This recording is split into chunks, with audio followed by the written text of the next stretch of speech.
Hi guys, welcome to सेल्फेस।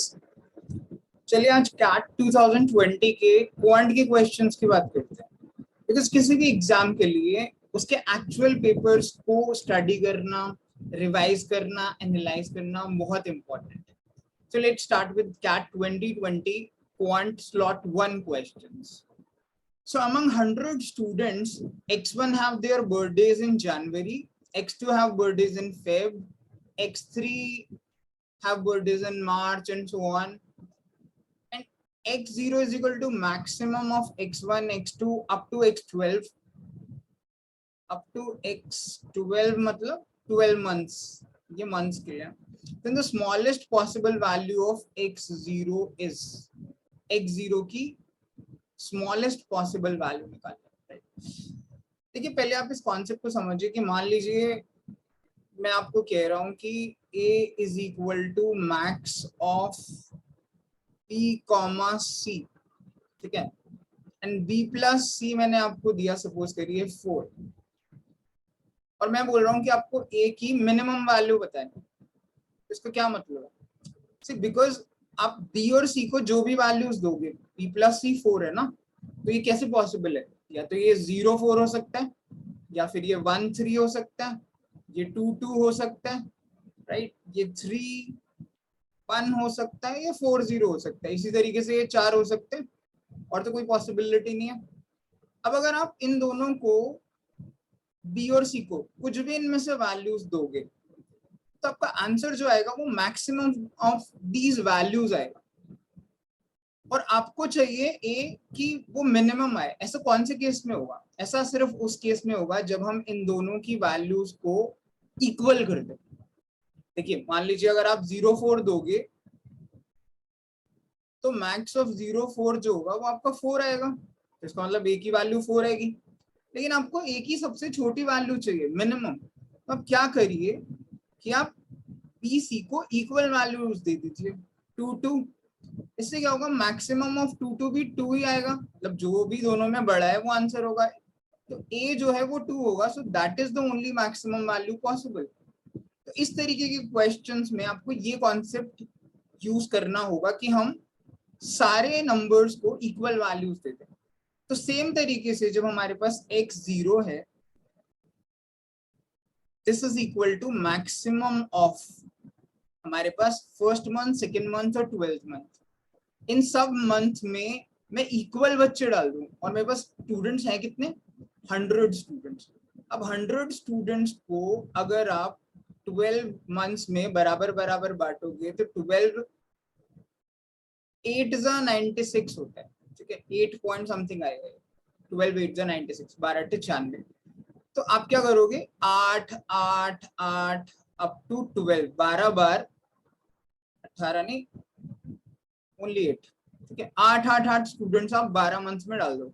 लेकिन अभी ये तो 96 स्टूडेंट्स हुए, तो आपके पास कितने स्टूडेंट्स और बच गए? 4 और। तो 4 आप क्या करिए, +1 +1 +1 +1 आप पहले 4 मंथ्स में और कर दीजिए। तो आपके जो स्टूडेंट्स का डिस्ट्रीब्यूशन होगा वो इस तरीके से होना चाहिए 9 9 9 9, और बाकी सब में 8 8 8 8 8, ऐसे 12 मंथ्स में आप स्टूडेंट्स को डिवाइड करिए। तभी आपकी ये जो x0 है ना, इसमें स्मॉलेस्ट वैल्यू पॉसिबल होगी। तो आपका आंसर राइट हैंड साइड में मैक्सिमम ऑफ दीज वैल्यूज, यानी इनमें से जो भी मैक्सिमम है वो आपका आंसर होगा। तो मैक्सिमम 9 है, तो x0 की जो आपकी स्मॉलेस्ट वैल्यू पॉसिबल होगी वो सिर्फ 9 होगी। So your answer will nothing be option number B, which is 9. जी, a gentleman decided to treat a few students in the following manner. He gives half of his total stock of toffees and one extra to the first child, and the half of remaining stock along with one extra to the second, and continues in this fashion. Okay, तो वो कर क्या रहा है कि अपने stock में से आधी प्लस 1 एक्स्ट्रा, यानी हाफ प्लस 1, ये हर बच्चे को दे रहा है। अब जितनी बच गई उसकी आधी +1, जितनी बच गई उतनी आधी, मतलब उसकी आधी +1। इस तरीके से उसने किया, और उसका जो टोटल स्टॉक था वो आफ्टर 5 आइटरेशंस, यानी 5 बच्चों को देने के बाद उसका जो स्टॉक है वो एग्जॉस्ट हो गया, यानी उसकी सारी टॉफी खत्म हो गई, तो हमको बताना है कि उसके पास इनिशियली कितनी टॉफी या कितना स्टॉक था। इसमें एक चीज समझने की है कि वो टॉफीज को ब्रेक करके नहीं दे रहा है, ठीक है। तो जब आप आदि +1 कर रहे हो तो जो टॉफी होंगी वो टूटे ही नहीं, that is how we have to do. अब इसको करने के दो तरीके हैं, राइट। एक है ट्रेडिशनल मेथड, पहले उसकी बात करते हैं। मान लीजिए फर्स्ट स्टूडेंट है, second, third, fourth and fifth. Table टेढ़ा टेढ़ा सा बन रहा है, कोई बात नहीं। हाँ जी, तो मान लीजिए इनिशियली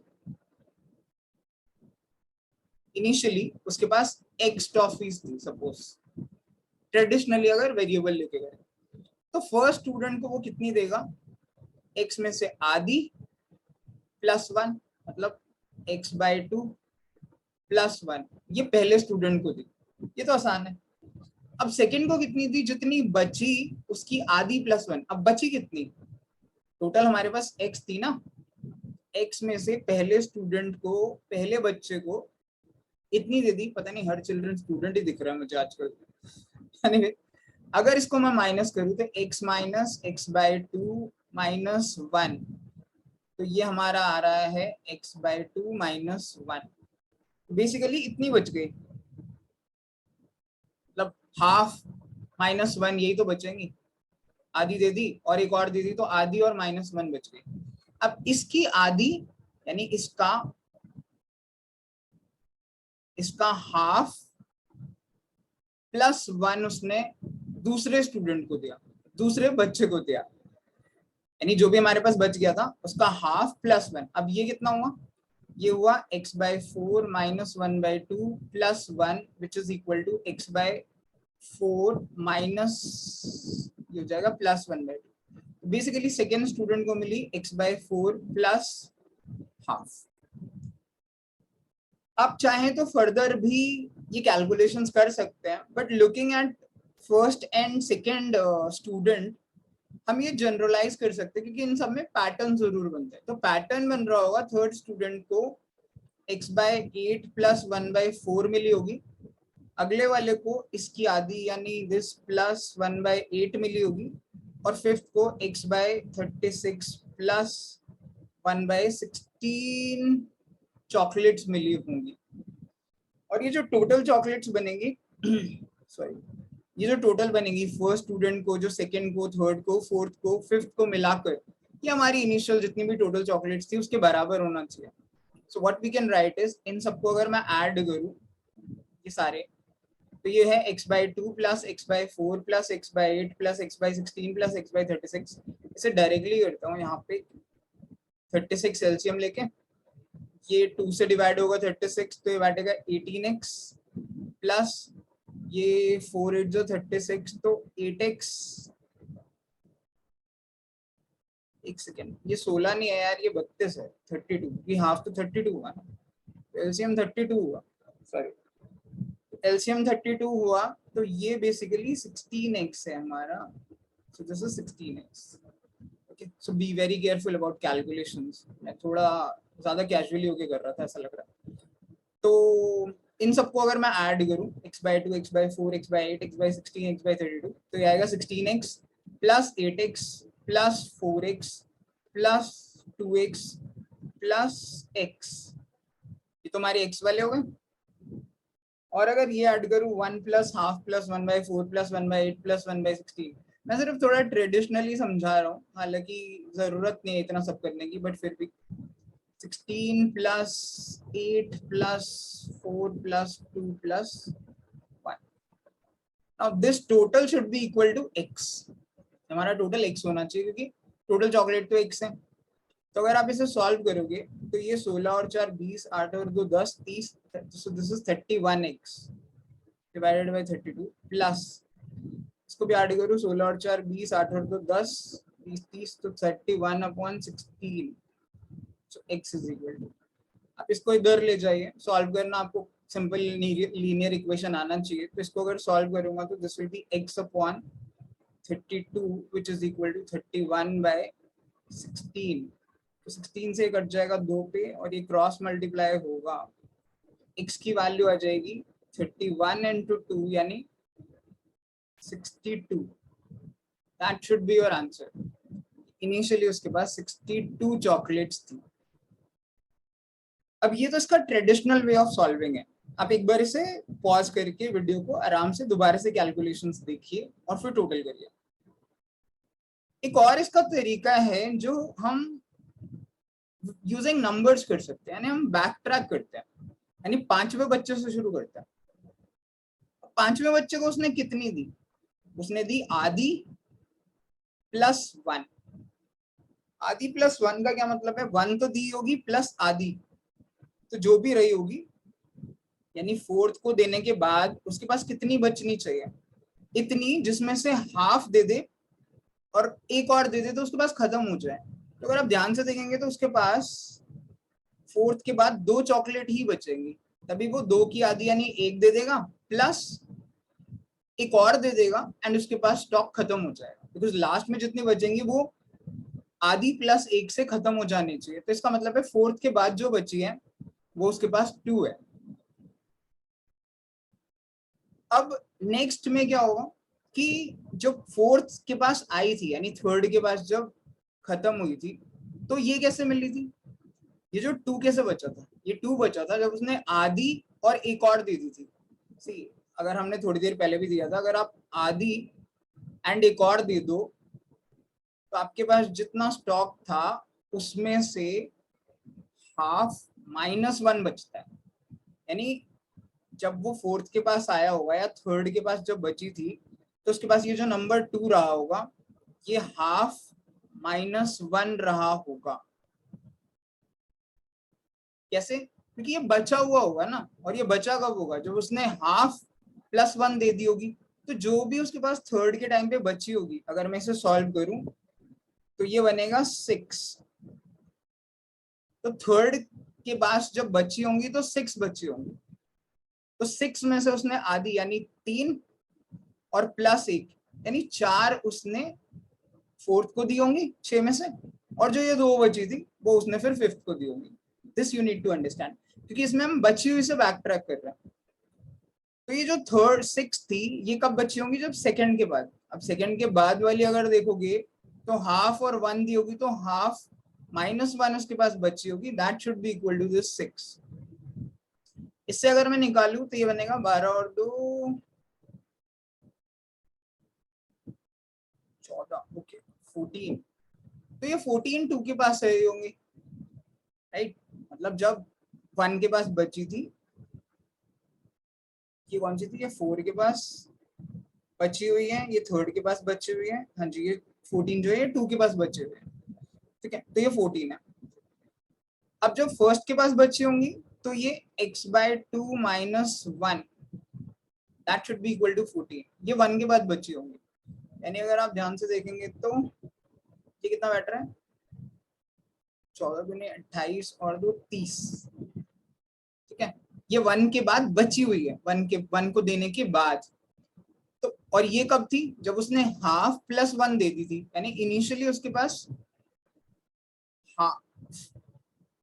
मतलब हाफ -1 जो बची होंगी that should be equal to 30। अगर आप इसे सॉल्व करोगे तो ये देगा आपको x इज इक्वल टू 62।